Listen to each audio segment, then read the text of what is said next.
ನನ್ನ ಸಹಪಾಠಿಗಳು ಶಕ್ತಿಯ ವಿವಿಧ ರೂಪಗಳನ್ನು ವಿವರಿಸಲಿದ್ದಾರೆ. ಸ್ನೇಹಶಕ್ತಿ ಓಡುವ, ಏರುವ, ಇಳಿಯುವ, ವಸ್ತುಗಳನ್ನು ಎಳೆಯುವ, ನುಗ್ಗುವ ಇಂತಹ ಚಟುವಟಿಕೆಗಳಿಗೆ ಸ್ನೇಹಶಕ್ತಿ ಅವಶ್ಯ. ಇದು ನಮ್ಮ ಶರೀರದಲ್ಲಿ ಉಂಟಾಗುವ ಬದಲಾವಣೆಗಳಿಂದ ಉಂಟಾಗುವ ಶಕ್ತಿ. ಸ್ನೇಹಶಕ್ತಿ ಬಳಸಿ ನೀನು ಯಾವುದಾದರೂ 4 ಕೆಲಸಗಳು: ಓಡುವುದು, ಏರುವುದು, ಇಳಿಯುವುದು, ವಸ್ತುಗಳನ್ನು ಎಳೆಯುವುದು. ಶಕ್ತಿ ಒಂದು ವಸ್ತುವು ತನ್ನ ಸ್ಥಾನದಿಂದ ಪಡೆಯುವ ಶಕ್ತಿ. ಒಂದು ವಸ್ತುವು ತನ್ನ ಸ್ಥಾನದಿಂದ ಪಡೆಯುವ ಶಕ್ತಿಯನ್ನು ಪ್ರಸರಣ ಶಕ್ತಿ ಎಂದು ಕರೆಯುತ್ತಾರೆ. ತನ್ನ ಚಲನೆಯಿಂದ ಪಡೆಯುವ ಶಕ್ತಿಯನ್ನು ಚಲನೆಯ ಶಕ್ತಿ ಎಂದು ಕರೆಯುತ್ತಾರೆ. ಪ್ರಸರಣ ಶಕ್ತಿ ಮತ್ತು ಚಲನೆಯ ಶಕ್ತಿಗಳ ಒಟ್ಟು ಮೊತ್ತವನ್ನು ಯಾಂತ್ರಿಕ ಶಕ್ತಿ ಎಂದು ಕರೆಯುತ್ತಾರೆ. ಅಣೆಕಟ್ಟಿನಲ್ಲಿ ಸಂಗ್ರಹವಾದ ನೀರು ಪ್ರಸರಣ ಶಕ್ತಿಯನ್ನು ಹೊಂದಿರುತ್ತದೆ. ಆ ನೀರನ್ನು ಅಣೆಕಟ್ಟಿನ ಬಾಗಿಲುಗಳ ಮೂಲಕ ಹರಿಬಿಟ್ಟಾಗ ಪ್ರಸರಣ ಶಕ್ತಿಯಾಗಿ ಬದಲಾಗುತ್ತದೆ. ಉರಿಯಲು ಇಂಧನ, ಸೂರ್ಯ ಇನ್ನಿತರ ಶಕ್ತಿಗಳಿಂದ ಶಾಖವನ್ನು ಪಡೆದು ನಮ್ಮ ದಿನನಿತ್ಯದ ಕೆಲಸಗಳನ್ನು ಮಾಡಿಕೊಳ್ಳುತ್ತೇವೆ. ಯಾವುದಾದರೂ ಉಷ್ಣದಿಂದ ಸಹಾಯದಿಂದ ಮಾಡುವ ಯಾವುದಾದರೂ 2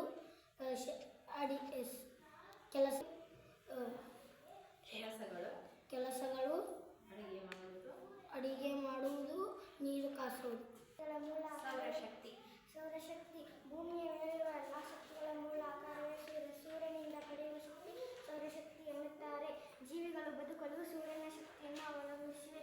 ಸಸ್ಯಗಳು ಸೂರ್ಯನ ಬೆಳಕನ್ನು ಉಪಯೋಗಿಸಿಕೊಂಡು ತಮ್ಮ ಆಹಾರವನ್ನು ತಯಾರಿಸುತ್ತವೆ. ಈ ಪ್ರಕ್ರಿಯೆಯನ್ನು ವಿದ್ಯುತ್ ಸಂಶ್ಲೇಷಣೆ ಎಂದು ಕರೆಯಲಾಗುತ್ತದೆ. ಸೌರಶಕ್ತಿ ವಿವಿಧ ಕೆಲಸಗಳಿಗೆ ಬಳಸುವುದರಿಂದ ವಿದ್ಯುತ್ ಶಕ್ತಿ ಬಳಕೆ ಕಡಿಮೆ ಮಾಡುವುದು ಹಾಗೂ ಪರಿಸರ ಮಾಲಿನ್ಯವನ್ನು ತಡೆಗಟ್ಟಬಹುದು.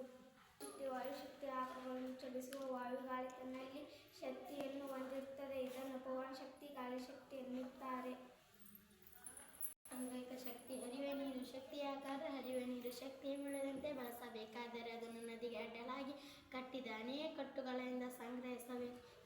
ಪ್ರಸರಣ ಶಕ್ತಿ ಸಂಗ್ರಹಿಸಿದ ನೀರು ಎತ್ತರ ಪ್ರದೇಶದಿಂದ ರಭಸವಾಗಿ ಬೀಳುವಂತೆ ಮಾಡಬೇಕು. ಹಾಗೆ ರಭಸವಾಗಿ ಬೀಳುವ ನೀರು ಅಧಿಕ ಬಲದಿಂದ ಟರ್ಬೈನ್ಗಳ ಮೇಲೆ ಬಿದ್ದು ವಿದ್ಯುತ್ ಶಕ್ತಿಯನ್ನು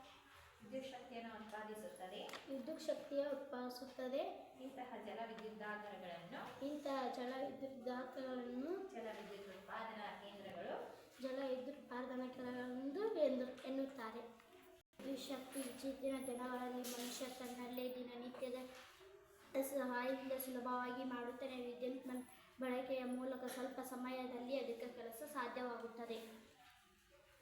ಜೈವಿಕ ಶಕ್ತಿ ಕೃಷಿ ತ್ಯಾಜ್ಯಗಳು, ಸಸ್ಯದ ಅವಶೇಷಗಳು ಮತ್ತು ಪ್ರಾಣಿಗಳ ಸಗಣಿ ಇವೇ ಮೊದಲಾದವುಗಳನ್ನು ವಾಯುವಿನ ಸಂಪರ್ಕವಿಲ್ಲದಂತೆ ಕೊಳೆಯಿಸಿದಾಗ ಉಂಟಾಗುವ ಅನಿಲವನ್ನು ಜೈವಿಕ ಅನಿಲ ಎನ್ನುತ್ತಾರೆ. ಅಡುಗೆ ಮಾಡಲು ಉಪಯೋಗಿಸುತ್ತಾರೆ.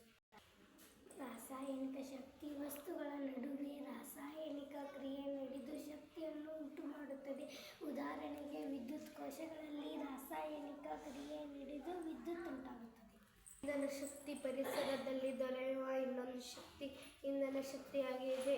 ಇಂಧನವೆಂದರೆ ಉರಿಯಲು ಹಾಗೂ ಉಷ್ಣ ಮತ್ತು ಸಾಮಾನ್ಯವಾಗಿ ಬೆಳಕನ್ನು ಬಿಡುಗಡೆ ಮಾಡುವ ನೈಸರ್ಗಿಕ ಸಂಪನ್ಮೂಲ.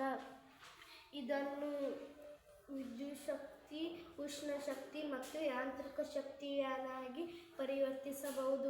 ಉದಾಹರಣೆ